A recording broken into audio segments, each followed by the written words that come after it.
Hey, good afternoon, everybody. This is the Amerime Junkies. This is Corey Salty True Floyd. 13 the Almighty. And the one and only comic boss. And today we are going to be talking about Black Dynamite Harlem. I mean Luke Cage. I mean Cage of Thrones, because people Cage of Thrones. But my mouth would be clear by the time I had to speak.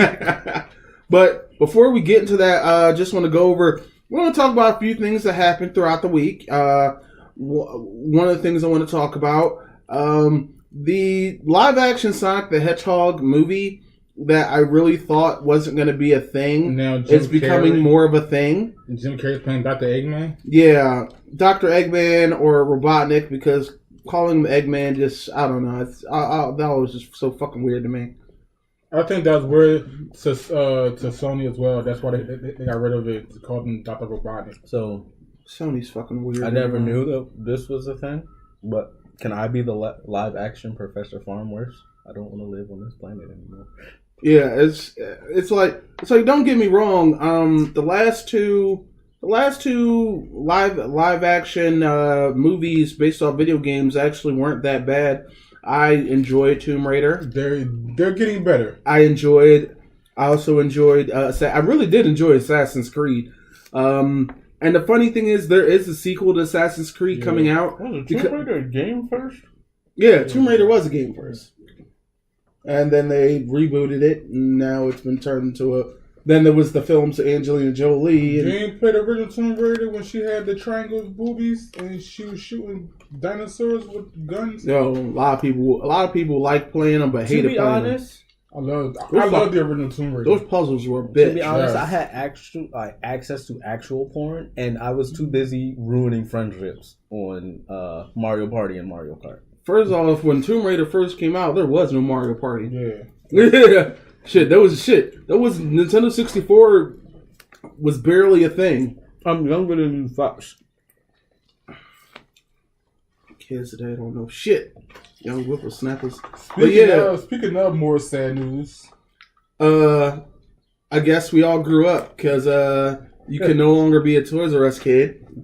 Our kids will never know the joy of going to Toys R Us and walking. That's because they just ordered off fucking Amazon. Mr. Stark, I don't feel so good. This is like this. When you go to Toys R Us, that just means that you couldn't find it at a good price online. Right. That's what that is now.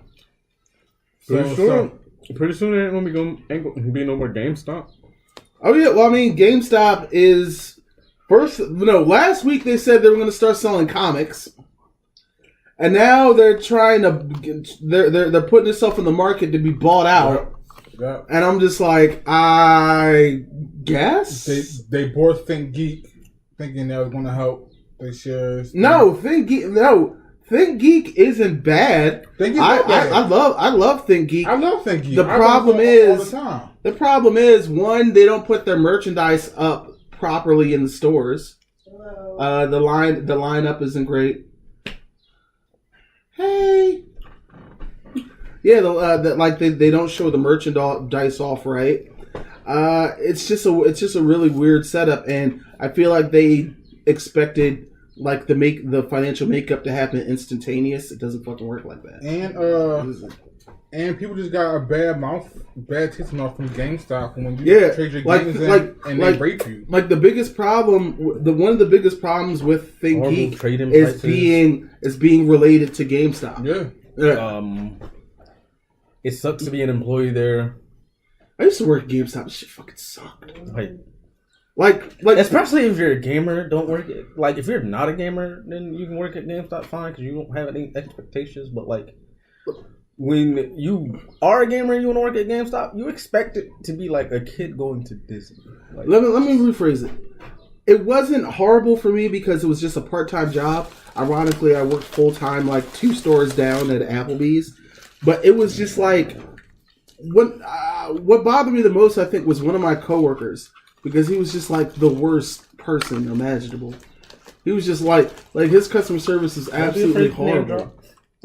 I'm trying to remember his name. That's the hard part.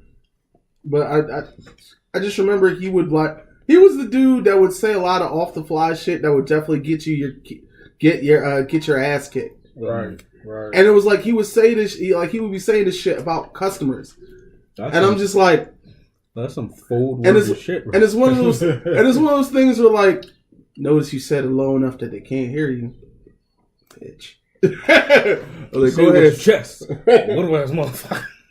Yeah, Chris is chiming in. He says, yes, GameStop is horrible. It's horrible. Yeah, it's fucking horrible. The customer service is horrible. To be honest, I would have folded him if I was a customer. He would have, not only would he got folded, whatever I bought at the time, I'm just going to walk out the store. Like the customer service and now you're in trouble. Whenever you try to trade in the game, they try to give you pennies on the pennies for it.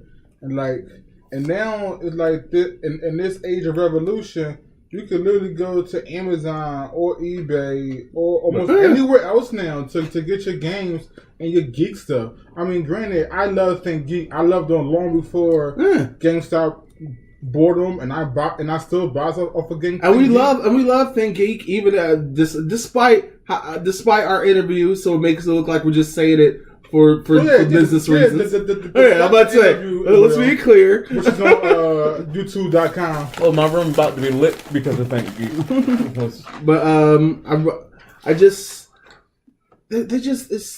it's the age now. Suck. Like Toys R Us went the same route. As... Well, no, Toys R Us was an entirely different creature, and why the employees and stuff, they have their own qualms. The problem was way with the higher ups of higher ups, because there was no innovation. Yeah, that's what I was saying. They went the same route as Borders and Blockbusters. There was no innovation, and they got phased out. That's because with Blockbuster, I mean, with Blockbuster, that was it. That was the highest point you could get with movie rental. They had a chance to buy Netflix, and they thought that they had an old school mindset, and they thought it was stupid. Yeah. And now they're gone. Same thing with Toys R Us. No innovation. And now they're gone. And GameStop is heading in the same direction. All they need is a bit of innovation and not be shit. But Toys R Us, they got screwed over because the financial trust that bought the company never put any of the money back they made in any profits. And plus, and I think it was like 2005, they outsourced all of Toys R Us's online orders to Google. There you go. So for everyone listening, if you're 18 or plus, you're the last of the Toys R Us kids. Yeah. It's kind of disturbing when you put it like that. Yeah. R.I.P. Nell and Jeffrey's coffin. Another news to this week. Amazon Halo. Killing people. Halo. There's going to be a live action Halo series. Not a movie, a series. On Showtime. I'm interested in it. I'm interested because this is going to be like, what? The fourth attempt at a live action Halo related something? But this is going to be live action, not animated. No. I'm still standing by my statement. This is like the fourth attempt. Right. I still don't. Because originally there was supposed to be something with Fox involving Steven Spielberg, and then nothing happened. And then there was a situation with Lord of the Rings director Jackson. Oh yeah, yeah, Peter Jackson. Peter Jackson. He was supposed to do a Halo movie. Something fell apart, so he took the money from the project, gave to Neil Blomkamp, and that's how we got District 9 and Chappie. Okay. Yeah. So I ain't got the time for it. I don't care for a live action. I do care for the Halo because it's actually good. I don't care for a live action movie. Just put more. I wouldn't. I put money behind Red versus Blue. I love that. No, they're doing Red vs. Blue is doing fucking fantastic. They're doing fucking fine. Rooster Teeth don't need no help. Yeah, I'm like the only thing Rooster Teeth wish they could do is bring back Monty On. Yeah, like let's keep it 100. Yeah, I know a guy who knows a guy. I know a guy who knows a guy with the stone that can reverse time. If we get it, we can bring back Monty On. I was about to say, I was just going to call him favorite to Cthulhu. Hey Chris, make sure you share this on your timeline. I am willing to sell my soul to bring Monty On. But here's my because I want Dead Fantasy, goddamn. Yo. Yeah, good luck with that. Shit in one hand, hope in the other. But I'm curious to see are they going to go with like the main Master Chief John storyline. There's so many references that go through, especially from the books. Yeah. I look forward to it. Showtime. I didn't expect to hear Showtime's name. Yeah. That to be perfectly honest. The good thing about it is Halo has a lot of lore that you can pull from. Yeah. Bad thing about it is some directors don't give a shit about the lore, and they're gonna make and there's still Starship Troopers Part 6. Well, and you know what the weird thing is? Starship Troopers the movie was so fucking different from the book. Yeah. But it was just like, it's so different, but I like this movie. It works. I would like to know more. Who did Avatar? That's James Cameron. Don't let that nigga touch shit. Why? No. After Avatar, I don't want him to touch anything. Well, no. Related to my shop. Well, no. Wait, are you talking about The Last Airbender? No, that's M. Night Shyamalan. Yeah, him. Don't let him touch shit. Well, that wasn't his fault. It was more of the Nickelodeon studio stepping in and stopping a lot of shit. At the same time, I am going to throw shade on whoever the casting director was. Fun fact about The Last Airbender, Corey was inside of there. He was in the movie. We don't talk about that anymore. Almost anyone in the tri-state area that was in The Last Airbender, we do not talk about being in The Last Airbender. Is that your That is our fight club. I was about to say, is that your Mario? We don't talk about the Mario. Yeah, no. People talk about the Mario movie. They shouldn't. Yeah, because the Mario Brothers movie is so absurdly random. It's actually slightly good. Yeah, I mean, I actually like the Mario. Like Super Mario Brothers movie is like The Room of video game movies. No, or would that be Blood Rain? Blood Rain. No, because Blood Rain is just downright bad. Yeah. But there's actually good things about the Mario Brothers movie. Yeah. I'm sorry. You throw Bob Hoskins, the whitest of white, and John Leguizamo, the Puerto Rico of Puerto Ricans. Oh, we're brothers. Okay. Italian brothers. It's like, okay. It's like, so you're Italian. All right. I can't even front. I will watch that right now. Yeah, like there's still fun things about it. It's there's a really shitty, crappy there's something funny in it. It's good. Yeah. Okay, so speaking of more live action, Bleach is almost done with its live action movie. Well, I can't wait to see the end result from what they've shown so far. It looks like it's going to be fantastic. Yeah. I'm looking forward to it. Nearly 10 years after the original Avatar. Holy shit, it has been about 10 years. Damn. Wow. Thank you, Chris. Is that the movie where you're tearing me apart, Lisa? No, that's The Room. You're tearing me apart, Lisa. I watched that with a group of friends, and I was high as fuck, and I just couldn't stop laughing. It's like, it's like this movie is horrible. I was just like, what did you talk about? This is a literary masterpiece. Oh, hi, Mark.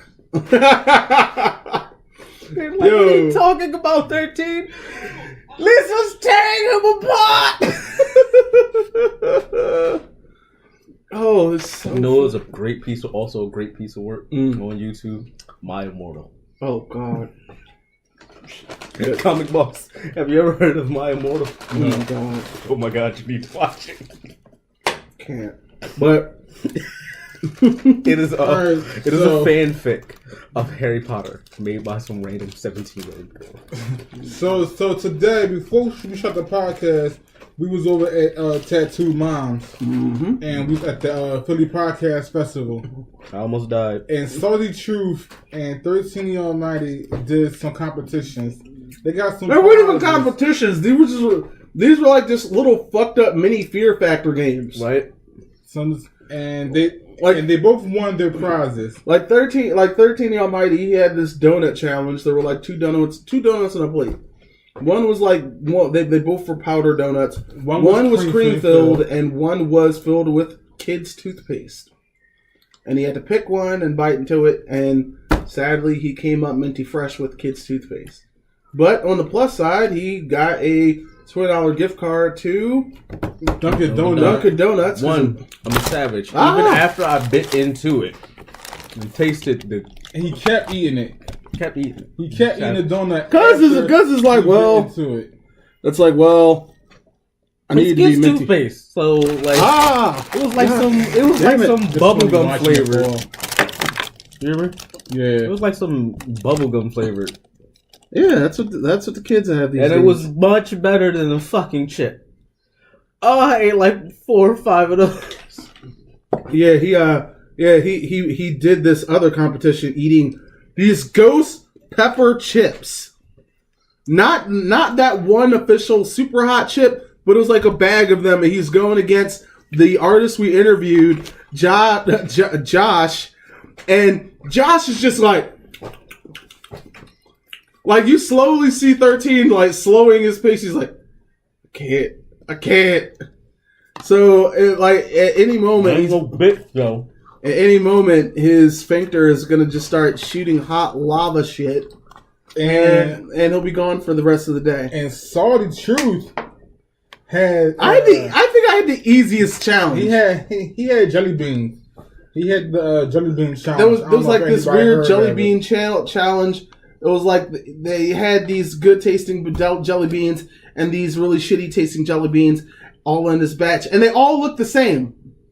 That's the fucked up part. So we're like picking jelly beans, and it's like I taste one, and they're like, it's either going to be pear or it's going to be boogers, and I'm just like, okay, fuck. Okay, pear, cool. But then it was another one. They're like, it's either going to be strawberry banana or it's going to be dead fish. And I was just like, all right, cool.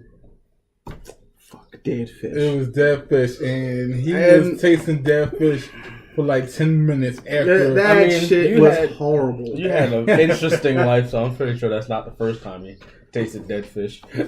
Ironically, no. Are we talking actual dead fish or like dead fish?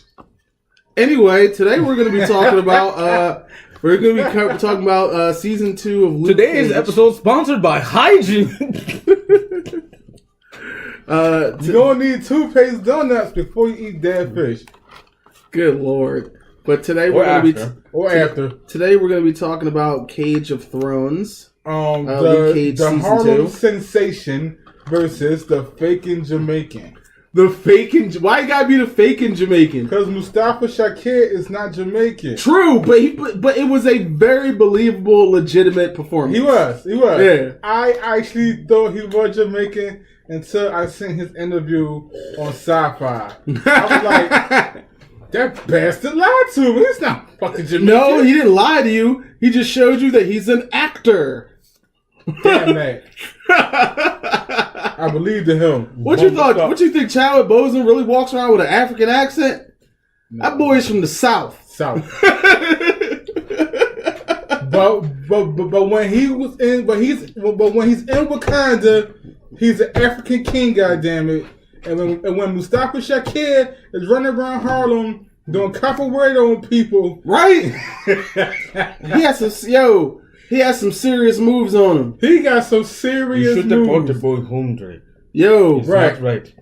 Yo, Bull had me thinking about Saints Row 2, the Sons of Samdi, the Jamaican gang. Yep. Yeah, that's exactly what they had me thought of, the Sons of Samdi. And they was running around like the Sons of Samdi too. Yeah. Like, this thing turned into Game of Thrones real quick when it went. It pretty much elite. We come back to Luke Cage after the Defenders. Yeah, and it has to be some time. Chronologically, I assume it's going to be after Jessica Jones season 2. And of course, unlike everyone else, everyone knows who the fuck Luke Cage is. Right. He's the he's the pinnacle. He's the pinnacle hero of Harlem. The Harlem Sensation. The ladies love him. The drug dealers hate him. And the only coffee he's drinking is Claire's. He calmed down a lot. He went solo. Yeah, but Rosario Dawson returned as Claire Temple, the unofficial night nurse. Night nurse. So Yeah. I have a feeling that next time we see her, it will be official. But the biggest problems in this season were the ones that you couldn't it's been more established now that Luke Cage is actually stronger. Yeah. So you got to destroy him from the inside, and I think one of the first things they tackled in the show, the bullet. Not just the bullet, but Luke Cage and Claire when they had their fight, right? And he has all this pent up anger, frustration, and he's always like, "Well, the man's supposed to do this," and it's just like sounds like a little bit of toxic masculinity. There, Unbreakable Man, you need a hug. And Claire, ironically, Claire didn't go full angry Puerto Rican. She just left. She cussed him out though. I'll be back to cut your dick off later. She went half Afro Latina, and she started talking in Spanish, and he caught a little bit. I'm just before the chips kicked my ass. I just want to say, can we get a 1 hour Defender special from Netflix at the end? Doing whatever, I don't care. But at the end, can they start fading away? Shut the fuck up. But Marvel, only one I care about fading away is motherfucking Iron Fist, and we'll get to that. But Marvel had decided that they're not going to interact with the Avengers movie. Oh yeah, it's gonna cost too much fucking money. Shit. They wanted them to. They want to add them in the movie, but they realized that it's too much time screen for too many other characters. Look, and they can't get it done. That's fine. I just want to they just spent $72 billion getting everything from Fox. But okay, Alfred Woodard returned as Black Mariah and Theo Rossi as Shades, and okay, them trying to act like a couple was weird. Weird. I wasn't buying it at all. There was no chemistry there. It seemed so forced. No chemistry. There was more chemistry between Shades and Comanche as lovers, which apparently they were in prison. That was more believable than Mariah and Shades. It was more believable with Shades and Tilda, who didn't have no connection, but every time they crossed paths, Shades wanted to shoot that bitch. Shades gave that look like, I'm fucking kill you. I'm gonna fucking kill you, or I hit and I don't want to tell your mom. But they had more of a connection than Shades and fucking what's her name? Alfred Woodard character. Yeah, Mariah. And even when they introduced them and they was in the restaurant and the guy so you and your aunt. Yo! And she started sucking his finger. I'm like, this is disgusting. and we're saying it's not because of the age difference. Let me be very clear. It's just because their chemistry seems forced as fuck. It's not working. It's not. It's not. It's just it comes off like a really shitty Lifetime thing. How Mariah got her groove back. For real. Right. But and Theo Shades had a much bigger scene in this series. Yeah, he much bigger role to play in this series, which I liked as Shades. Well, I mean, he should have the way he was playing it in the first season. Right. He always made sure he was one step removed from being the head honcho. Right. Same as in this one. Mm-hmm. And now when we meet Bushmaster's character raised the violence level in this series. Yes. Because it was just and that's why I call it Cage of Thrones, because we literally had decapitations, we had heads on spikes. Yep. My man, good old gore violence. My man was literally serve Luke Cage up with some hands or feet in this case. Both. Yeah. Both. He using voodoo magic because you've all seen the trailer where he literally put Luke Cage on his ass. He knocked him out. Yeah. Like, he knocked him clean out. Gave him a concussion. To the point he walked away and Cage, like, that was no mild concussion neither, because like, that was almost through the rest of the series when he like sensitive to light and everything. So yeah, he really did damage. Like he almost did as much damage as when Jessica Jones shot him with that shotgun in his head. Like he beat Luke Cage ass. Like the weird thing is that it was weird to watch him get his ass kicked because he's showing a lot more fight maneuvering this time around because he's overpowering people. Because in the Defenders he just looked so big and lunky, and half of the time they didn't even know what the fuck to do with his character. Mm-hmm. Power Man. It went in like a tank and just demolished everybody. And I like the fact that he realizes he's so strong. He doesn't punch people. He just slaps them. He's just out. It's like night.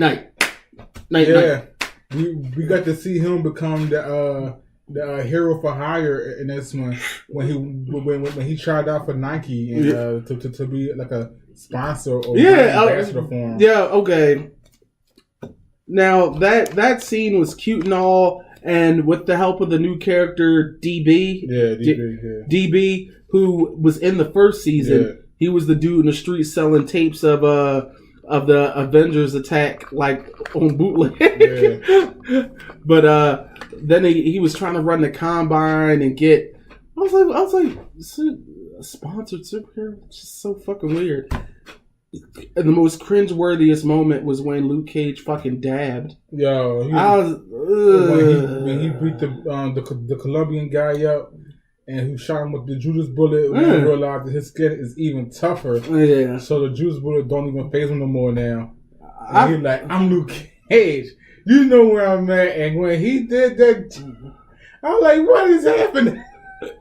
I was just like, did someone tell him to do that? Yes. That wasn't in the fucking... Was that in the script? No. I'm just like, that was cringy. That was a young boy. That was his cameraman. Yeah. Like when we shoot this scene, you should definitely dab. I could, that's what the kids like these days. Dab, it's just like, what the fuck? That whole scene when he said, fuck it, and he tried to put himself out there. Yeah, I'm like, are you dropping a mixtape? That whole thing was like, look, I was like, what's this world star moment?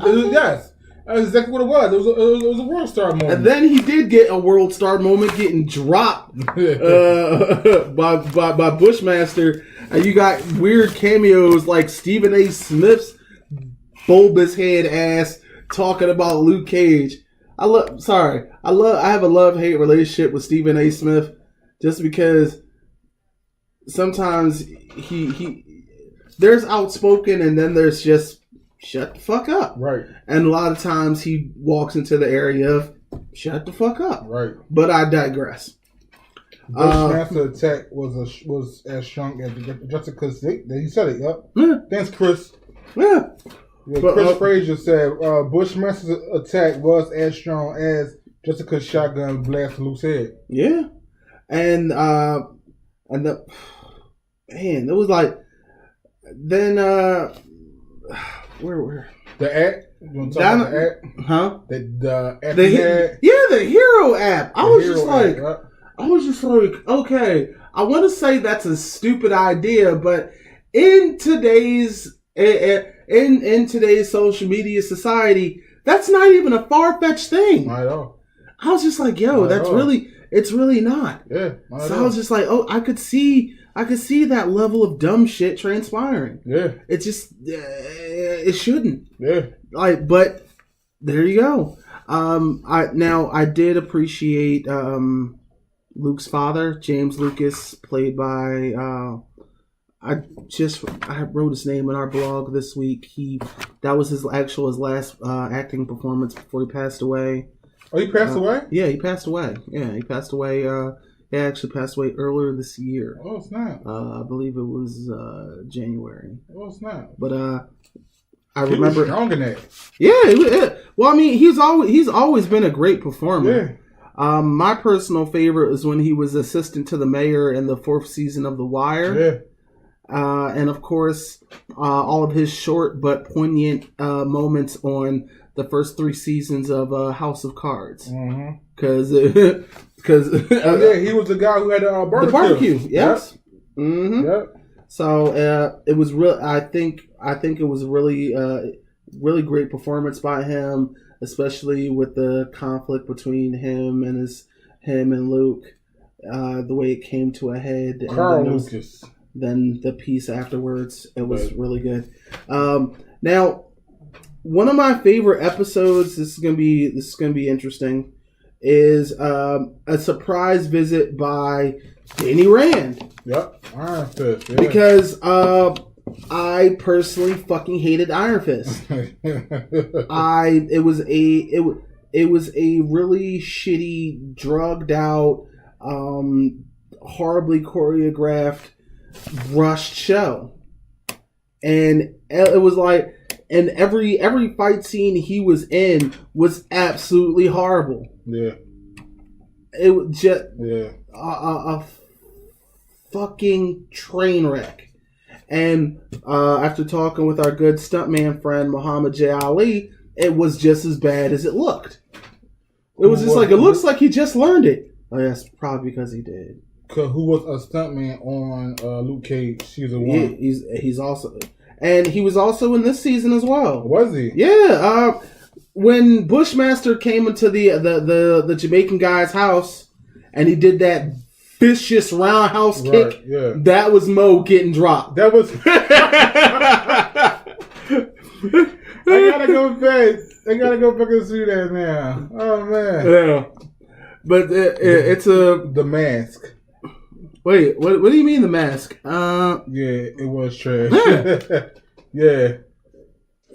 Yeah, it was so weird. He was a little better on the Defenders. No, I'm sorry. Here's the problem. The Defenders made him look worse because for him to be the martial arts expert, why is Daredevil upping him every chance he gets? Everything. Yeah. It was just like I feel like I feel safer with the blind dude. Yeah. It was just like. Yeah. But anyway, he showed up and he showed up in Heroes for Hire. He showed up in season 2, and first off, the actor looks like he actually got bigger. Like he looks way more physically fit, which is a plus. Second, downside to it, he took his shirt off, and that dragon tattoo still looks like absolute dog shit. Yeah. It looks like what it is. Somebody drew it on him. Yeah, but here's my problem. A good tattoo. Here's my problem. In Hollywood, I have seen some fantastic fake tattoos, and that is not one of them. Not at all. Matter of fact, in the early 2000s, Ralph Fiennes had the fake Red Dragon tattoo all on the back of his body. It's completely fake, but you would not know it when you saw it. Right. So with Marvel, Netflix, and ABC producing, I feel like we could do a better job with that. Yeah. It looks like black marker on his chest. But then on top of that, now they did some fight choreography scenes, and he looked a lot better. Right. He definitely looked a whole lot better. And him and Luke Cage had a couple team up moves, which were really fucking awesome. Chris said the writing was terrible and the visuals was lacking. Yeah.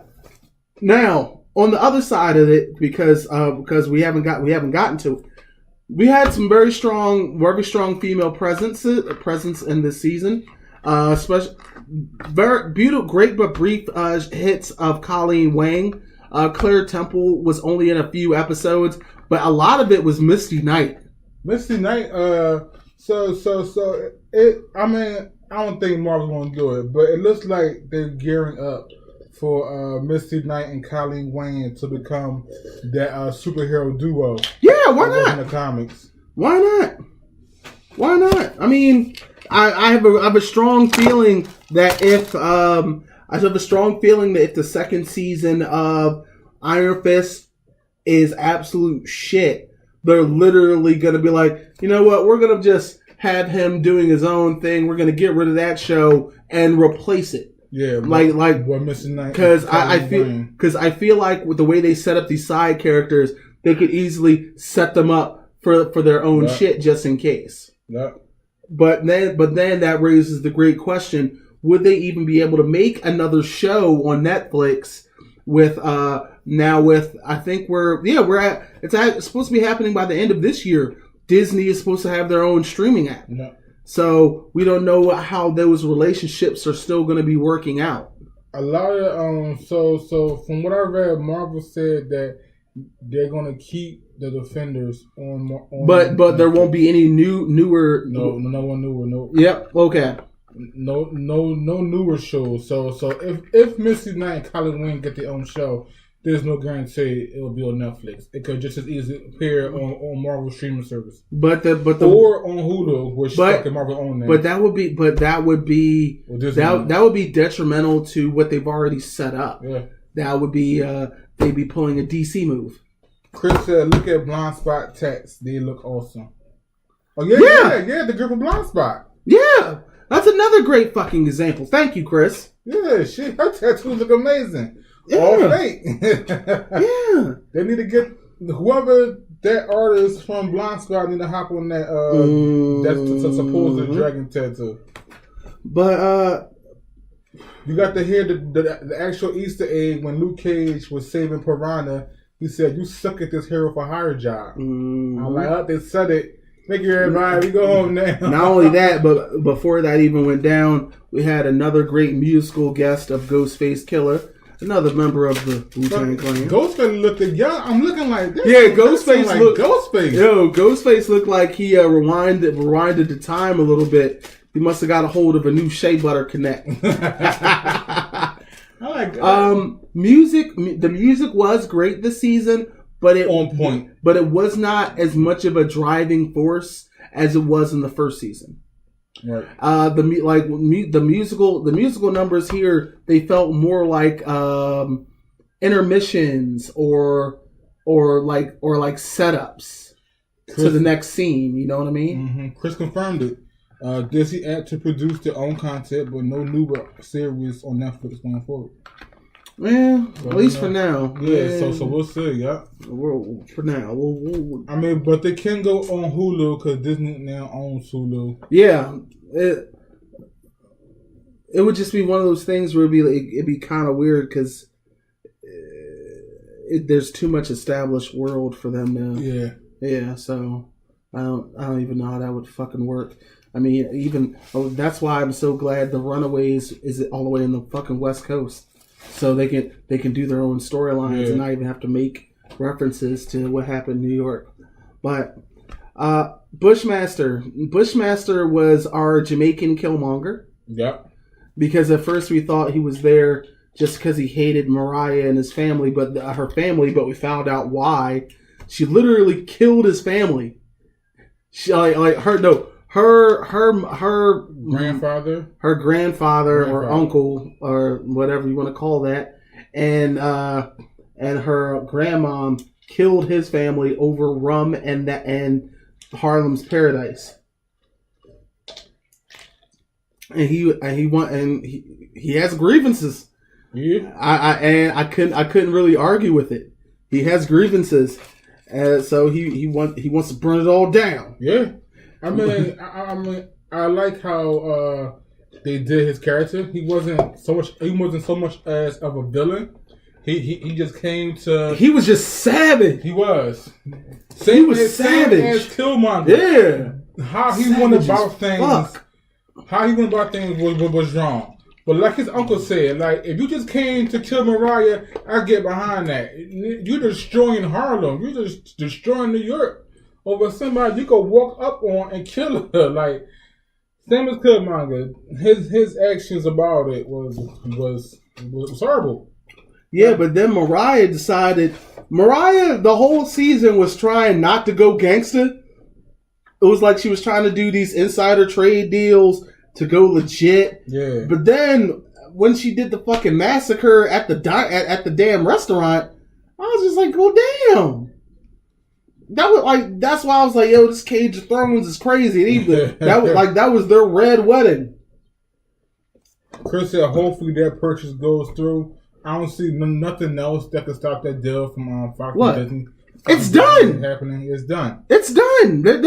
It's not even a question of it going through. It's only people who have to pass it now, I think, is what? The fuckers in Congress? Yeah. And they're so busy dealing with all this bullshit from Agent Orange that I'm pretty sure they're just going to look at this like, huh, what? Disney? All right, whatever.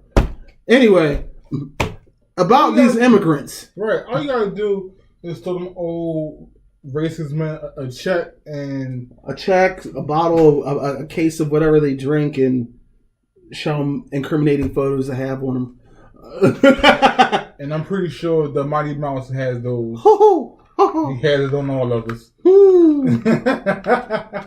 Corey, I know what you did April 20th. You don't know nothing, Mickey. But seriously, I really enjoyed his arc. I liked his hate. I liked his hatred, and I even enjoyed the filler episode of just his backstory. Yeah, I was just like, okay, we're just gonna do a backstory episode. All right, I guess, sure. Yep. But unlike Black Panther, Bushmaster still lived to see another day. Right. So I look forward to Bushmaster's inevitable return, despite what happens, because what happened after Bushmaster left was fucking crazy. Luke Cage now the bad guy now. Well, hold on, we'll get to that part, Hoss, because right now, Harlem, everyone wants to take over Harlem. You had the Asians, you had the Puerto Ricans, the Italians. Everyone wanted the seat, and Mariah was supposed to be going to jail, but then Tilda had a change of heart after hearing what her mother did at the killing at the diner, plus the killing of anyone close to her. Right. She became the villain Nightshade. Yeah. And Nightshade was known for using the poison Nightshade and literally poisoned Mariah, and she died in Luke Cage's arms in prison, which I thought those shots were beautifully done. We forgot to mention one of the things I didn't like this season. I didn't like the design of Misty's arm. I don't look, and I thought it was stupid that Rand Industries made it. Nah, I'm sorry. I actually like that. I didn't like. I didn't so much feel the design of her arm, but to me, the fact that Danny made it was cool. People were speculating that it was Stark Industries. And that would have been a better tie-in, but I would have rather if someone had stolen an arm from Stark Industries.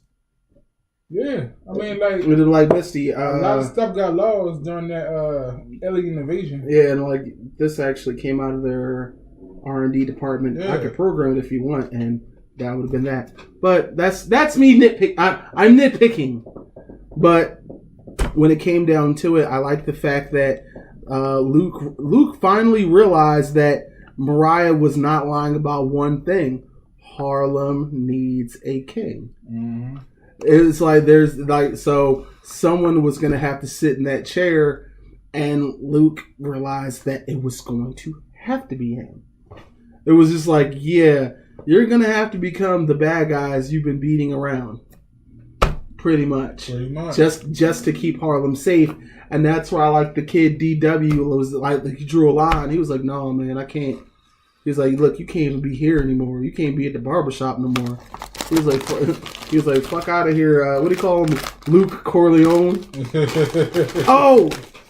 And then The ending, one of the ending shots where they did shot for shot The Godfather. Yeah. Oh my god, Yep. that was so great. The door closed. I was just like, yes, bitch, yes. I needed that so good. Hey, what's up, Fox? What's up, Samir? But while we're talking about Luke Cage, if you want to comment, feel free. But that was so great, and that's when I was just really like, this definitely has become Game of Thrones. Yeah. Everyone wants this chair, and then Luke had on the suit. I was just like, yeah, you look like the boss of a video game. Now, he has his own crew. Now I'm wondering how is this going to tie in to the other 3 series, the next Iron Fist, because they're in the same city. And I feel like Luke Cage. I don't know. I'm not sure where it's all. Not sure where it's all gonna fall, because I'm like, Luke Cage can't sit up there forever. Nah. I feel like that is what Bushmaster's return is gonna be all about. Because I do need Bushmaster to come back. We need Bushmaster to come back. Yeah, Mustafa Shakir did an amazing job as Bushmaster. Like we were arguing before, I did not know he was not Jamaican until I seen his interview on Sci-Fi. Yeah, his character in The Deuce reminded me that he's not Jamaican, but I really enjoyed the fuck out of this season. I like the fact that the Jamaicans had a huge role in this series altogether. Yeah, they really did. Outside of Bushmaster, the Jamaicans had a huge role. And shout out to all the white people who didn't question how they talk. Right.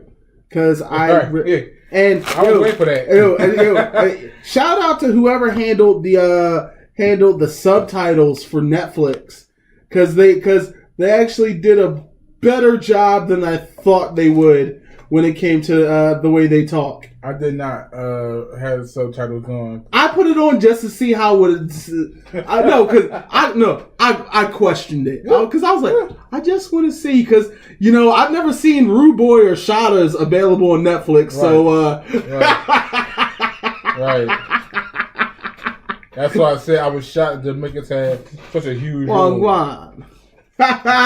even with Bushmaster being the villain in this series in this season, I was shocked, and I was happy that the black folks had a huge role in this. Yeah, well, they really are. Well, it's Harlem because right. So it's not gentrified like Brooklyn yet. Yeah, kinda. I mean, you got a medicine shop in there. I mean, but it's ran by a black woman. Yeah, but it's ran by a black woman. So yeah. She got shea butters on that. They're behind the because I'm like the wheatgrass and stuff. Pretty much. We're at 48. Okay, that's it. Yeah. So, all right, everybody. Sadly, for podcast time, it's time to say bye bye. It's time to go. Love y'all. So today we actually want to thank the podcast festival in Philadelphia. We also want to thank Tattoo Moms and Joshua Torito. Joshua Grits and Gravy Torito. Mad How at the Moon Grits and Gravy Torito. Oh my goodness. Today for Facebook Live, we were actually really happy to have Samir Fox McLeod, because that's how I like to talk to him, and Chris Frazier joining us. I hope you guys make sure you smack this on your timeline. Please. Amerime Wire is up, and Amerime.com is up. And AmerimeMedia.com is up and running. Make sure you guys take a visit. Click on a few things. YouTube is still running. We're slow and steady, but we're getting there. Please subscribe and make sure you hit that bell button. Yes. And we are subscribe to the YouTube channel. Yeah, because I think we do a good job. We have amazing content up there. Yeah, we're like I am actually personally impressed by the stuff that we get. Yeah. You had great interviews at Anime Next. Thank you, sir. Appreciate that. Yeah, I couldn't be there, and I was worried. I was worried, and Brahim handled it fucking magnificently. So I was very happy about that. It makes me afraid for my job. I got to meet Kirito. Oh yeah, get it though. Got to meet Kirito on SAO and Meliodas. Same guy played Meliodas. Yeah, and you told us a few great. There's an interesting story in there, but I want them to go to YouTube to check it out. Thank you everybody for your time. This is Corey Salchu Floyd, Comic Boss, and this is the Amerime Junkies. Make sure you guys are download this where you find it and tell your friends. Peace.